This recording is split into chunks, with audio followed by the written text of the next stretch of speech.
நம்ம வந்து கேமரூன் கிரீனை அத்தனை கோடி ரூபாய் கொடுத்து எடுத்திருக்கோம் அப்படின்ற ஒரு காரணத்துக்காக விளையாட வைக்கணுமா அப்படின்ற கேள்வி வந்து நான் எழுப்பணும்னு நினைக்கிறேன். நான் அவர் வந்து 4 ஓவர் நல்லா பந்து வீசக்கூடிய அளவுக்கு அவர் இதா இருந்தாருன்னா ஃபைன்.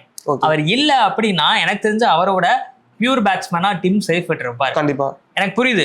டிம் சைஃபர்ட் வந்து ஓப்பனிங் ஆடுற ஒரு ஸ்லாட் தான் விளையாடக்கூடியவர் அப்படின்னாலுமே கூட கடந்த காலங்களில் அவருக்கு நடுவரிசையில விளையாண்ட அனுபவம் பெற்றவர் தான் வந்து டிம் சைஃபர்ட் நேரத்துல நம்ம வேர்ல்டு கப்ல பார்த்தோம் எந்த அளவுக்கு அட்டகாசமா ஃபார்ம்ல இருந்தாரு அப்படின்றது. ஸோ ஃபின் ஆலனும் சைஃபர்ட்டும் தான் போட்டு நியூசிலாந்து போட்டு வெளுத்து நொறுக்கிட்டு இருந்தாங்க.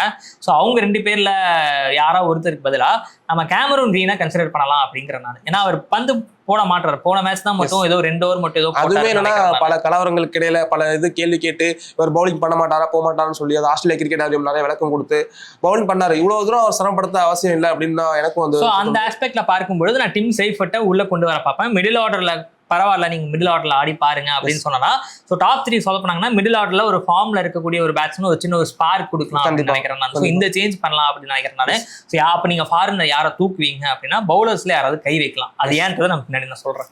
ஏன்னா இப்ப நீங்க சொன்ன அபியஸ் அந்த ஒரு ரீசன் வந்து கேமரூன் கிரீன் விளையாட மாட்டாருன்னு சொல்லிட்டீங்க வந்து விளையாட வேணாம் அப்படின்னு சொல்றீங்க. அவரு அது வந்து ஏத்துக்கிற மாதிரி எந்த ஆஸ்பெக்ட்ல சொல்றேன் அப்படின்னா அத்தனை கோடி ரூபாய் கொடுத்திருக்கோன்ற காரணத்துக்காக மட்டுமே அவர் விளையாடணும் அந்த ஆஸ்பெக்ட் இல்ல அது வந்து தேவையில்ல. அவரோட ரீசன் ஃபார்ம் எப்படி பண்றாங்க பொறுத்த விளையாட வைக்கணுமே தவிர ஒரு 25 crores கொடுத்து நான் எடுத்துட்டேன் அதனால கேமரூன் விளையாண்டாகணும்னு சொல்றது வந்து எந்த விதத்துக்கும் நியாயம் கிடையாது.